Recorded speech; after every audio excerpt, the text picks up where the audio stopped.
आज की कहानी बहू के गहने। बहू तू यहाँ रिश्तेदारों के बीच बैठकर हंसी ठिठोली कर रही है। तेरी ननद सुनैना की शादी है। अरे हमें तो फुर्सत ही नहीं मिल रही है और तू है कि समय खराब करती जा रही है।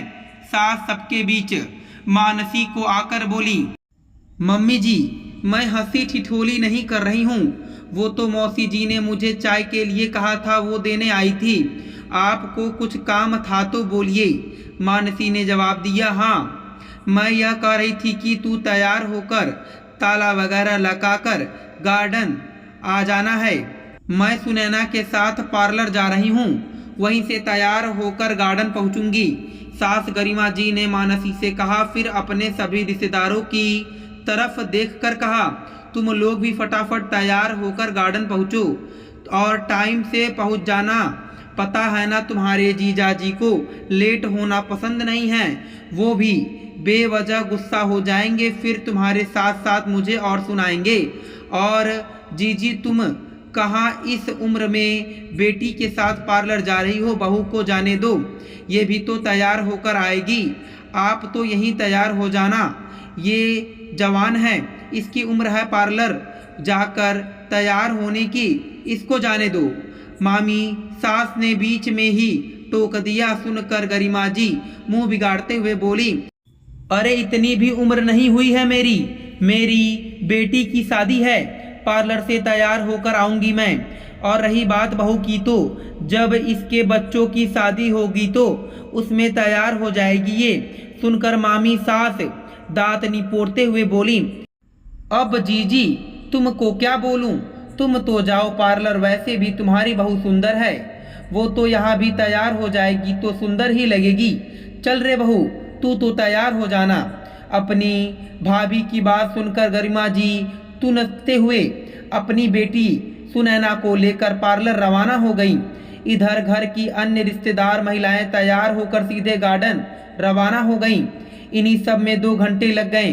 सबके रवाना होने के बाद मानसी तैयार होने अपने कमरे में आ गई। अभी कपड़े निकालने के लिए अलमारी खोली ही थी कि इतने में फोन बजने लगा। फोन उठाया तो देखा सासू माँ का फोन था।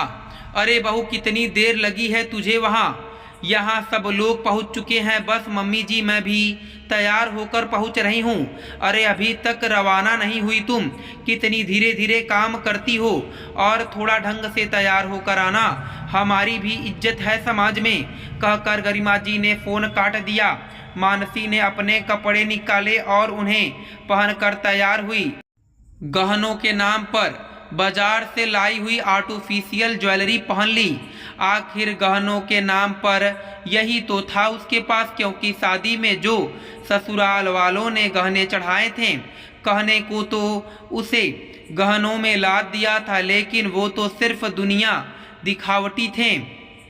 गहने उससे वापस लेकर रख लिए थे, क्योंकि वे एक गरीब घर की लड़की थी। आजकल तो वैसे भी लड़कों के लिए लड़कियां मिलना मुश्किल हो रहा था। ऐसे में अगर कहीं कुछ कमी रह जाती तो लड़कों की वैसे ही शादी नहीं होती। ऊपर से गरिमा जी का बेटा मानस तो एक एक्सीडेंट के बाद एक पैर से लंगड़ा कर चलता था। लंगड़ा कर क्या चलता था, पर पैरों में हल्की सी लचक आ गई थी, इसी कारण उसका रिश्ता नहीं हो पा रहा था। हालांकि वो मन का बुरा नहीं था, दिखने में भी सुदर्शन था और उच्च शिक्षा भी, लेकिन कॉलेज से आते समय रास्ते में उसका एक्सीडेंट हो गया था। बस तब से उसके एक पैर में लचक थी।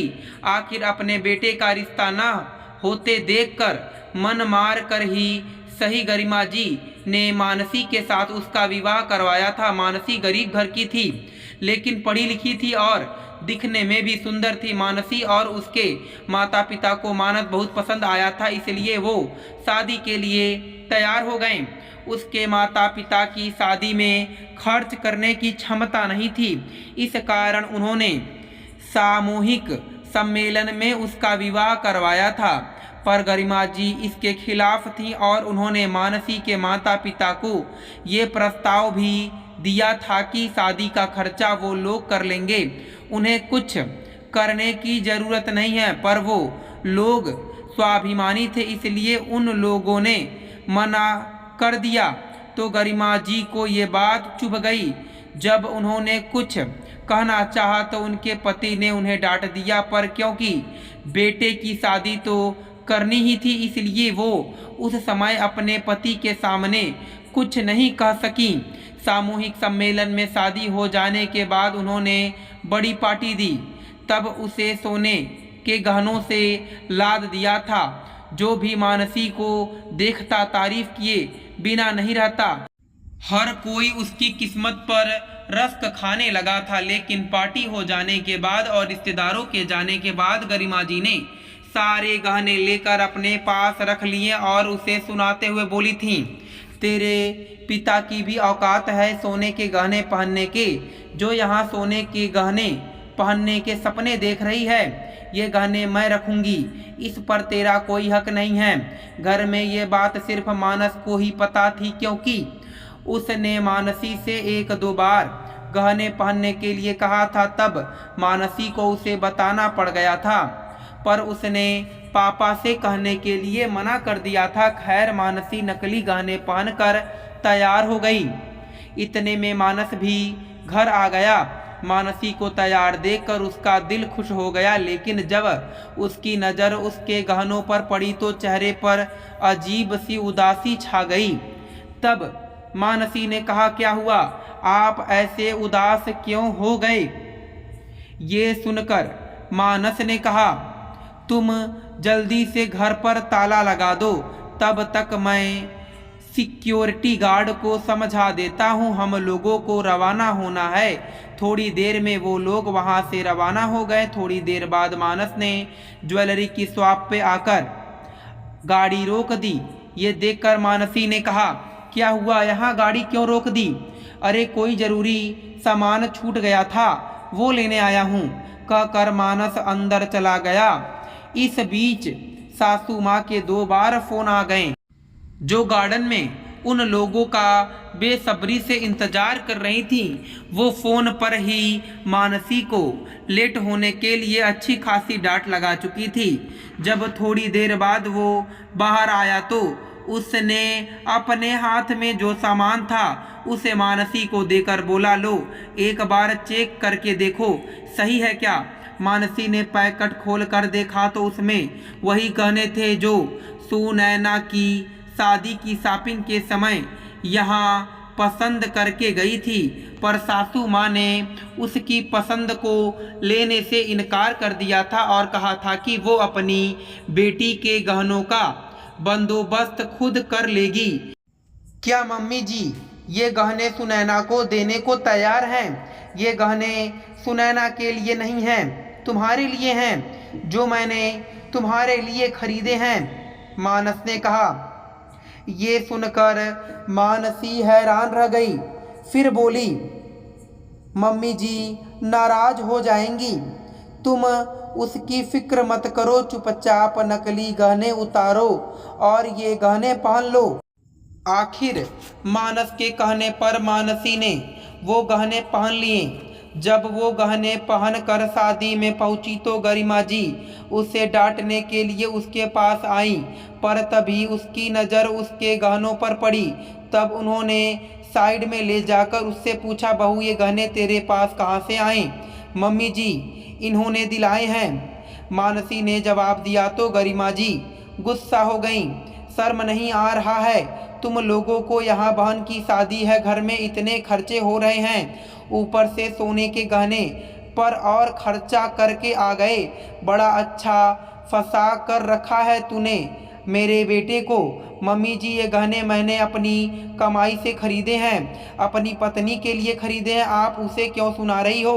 उसे भी गहने पहनने का हक है। यहाँ हर कोई सोने के गहने पहनते हुए है, यहाँ तक कि आपने भी सोने के गहने पहन रखे हैं, तो ये अकेली नकली गहने पहने अच्छी नहीं लग रही थी।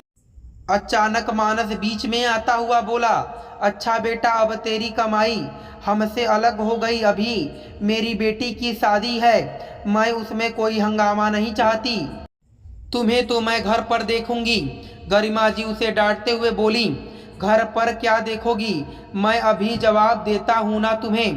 बहू के गहने तो तुमने लेकर रख लिए, लेकिन ये इसके पति के दिलाए हुए गहने हैं, इन पर नजर रखने की भी जरूरत नहीं है। अचानक गरिमा जी के पति बीच में आकर बोले। सुनकर गरिमा जी हैरान रह गईं। तुम्हें क्या लगता है मुझे पता नहीं है कि तुमने बहू के गहने लेकर अपने पास रख लिए और उनमें से ही अब गहने तुम अपनी बेटी को दे रही हो? तभी तुमने बहू के सेलेक्ट किए हुए गहने लेने से मना कर दिए थे। अब मुझे बेवजह का कोई तमाशा नहीं चाहिए। तुमने गहने अपनी बेटी को दे दिए हैं ठीक है, लेकिन बहू के इन गहनों पर नज़र मत रखना, क्योंकि ये गहने उसको उसके पति ने दिलाए हैं। ससुर जी ने गरिमा जी को डांटते हुए कहा। इस डांट के बाद गरिमा जी की कोई हिम्मत नहीं हुई कुछ कहने की, क्योंकि ससुर जी के गुस्से से तो वो भी डरती थी। दोस्तों, मैं उम्मीद करता हूँ कि आपको यह कथा पसंद आई होगी। फिर मिलेंगे आपसे अगली कथा में। आप सभी का धन्यवाद।